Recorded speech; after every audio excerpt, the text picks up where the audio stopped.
স্থবির হয়ে পড়েছে বেসরকারি বিনিয়োগ, যার প্রভাব পড়েছে বেসরকারি ঋণ প্রবাহে। হুমকিতে পড়েছে কর্মসংস্থান। অস্থির রাজনৈতিক ও আইনশৃঙ্খলা পরিস্থিতিতে নতুন বিনিয়োগে আস্থা সংকটে ব্যবসায়ীরা। বিনিয়োগ বাড়াতে ব্যবসা বান্ধব পরিবেশ নিশ্চিতের পাশাপাশি জ্বালানি সংকট সমাধানের পরামর্শ দিয়েছেন অর্থনীতিবিদরা। সেই সাথে ওয়ান স্টপ সেবা দ্রুত কার্যকরের তাগিদ তাদের। বিস্তারিত মিনা ফেরদৌসের প্রতিবেদনে। জুলাই আন্দোলনের জেরে এখনো অস্থির রাজনৈতিক অঙ্গন, স্বস্তি ফেরেনি আইন শৃঙ্খলা পরিস্থিতিতেও। কি হবে ভবিষ্যৎ, কোন দিকে যাচ্ছে দেশের অর্থনীতি, এমন ভাবনায় অনিশ্চয়তায় বেসরকারি খাতের উদ্যোক্তারা। আস্থাহীনতায় তাই নতুন বিনিয়োগে সাহস করছেন না তারা। বিদ্যুৎ ও জ্বালানি সরবরাহের অনিশ্চয়তা ও ব্যাংকের ঋণের সুদহার বৃদ্ধির কারণে বাধাগ্রস্ত হচ্ছে বিনিয়োগ। এমন কঠিন পরিস্থিতিতে শিল্পে আবারও বাড়ানো হয়েছে গ্যাসের দাম, যা নতুন বিনিয়োগে বড় বাধা বলছেন অর্থনীতিবিদরা। ইনভেস্টর কি চায়? একটা স্টেবিলিটি, একটা প্রেডিক্টেবিলিটি। হ্যাঁ, ওই সময় ইনভেস্টমেন্ট আসে। গত বছরের শুরুর দিকে আপনার গ্যাসের দাম অলমোস্ট ডাবল করা হয়েছিল।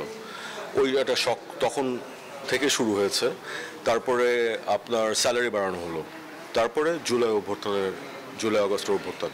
স্পেশাল ইকোনমিক জোন করেছি, ভালো কথা, কিন্তু সেখানে তো আমার গ্যাস দিতে হবে, আমার ইলেকট্রিসিটি দিতে হবে, সেখানে আমার এফ্লুয়েন্ট ট্রিটমেন্ট প্ল্যান্ট করতে হবে। এগুলোকে আমাকে সাশ্রয়ীভাবে দিতে হবে, খালি দিলেই হবে না। বেসরকারি বিনিয়োগের স্থবিরতার চিত্র পরিষ্কার হয়েছে বেসরকারি ঋণ প্রবাহের তথ্যে। হিসেব বলছে ফেব্রুয়ারিতে এ খাতে ঋণের প্রবৃদ্ধি ছিল মাত্র 6.82%। গত জুলাই মাসেও যা ছিল 10 ভাগের উপরে। অর্থনীতিবিদরা বলছেন বিনিয়োগ কমে যাওয়ার প্রভাব পড়েছে সার্বিক কর্মসংস্থানে। 2018 সালে যে ওয়ান স্টপ সার্ভিস অ্যাক্ট আছে, সেখানে যেসব সেবা এক জায়গা থেকে দেওয়ার কথা, সেগুলো যদি আমরা দিতে পারি তাহলে আমাদের দেশেও আসবে, কারণ আমাদের তো অনেক তুলনামূলক সুবিধা আছে, কিন্তু সেগুলো আমরা দিতে পারছি না দেখেই আসছে না। নতুন বিনিয়োগ আকর্ষণে যথেচ্ছভাবে ব্যাংক ঋণের সুদহার না বাড়িয়ে বাণিজ্যিক ব্যাংকগুলোকে নির্দেশ দিয়েছে কেন্দ্রীয় ব্যাংক। ইন্টারেস্ট রেটকে ডিকটেট করার মতো অবস্থা নেই।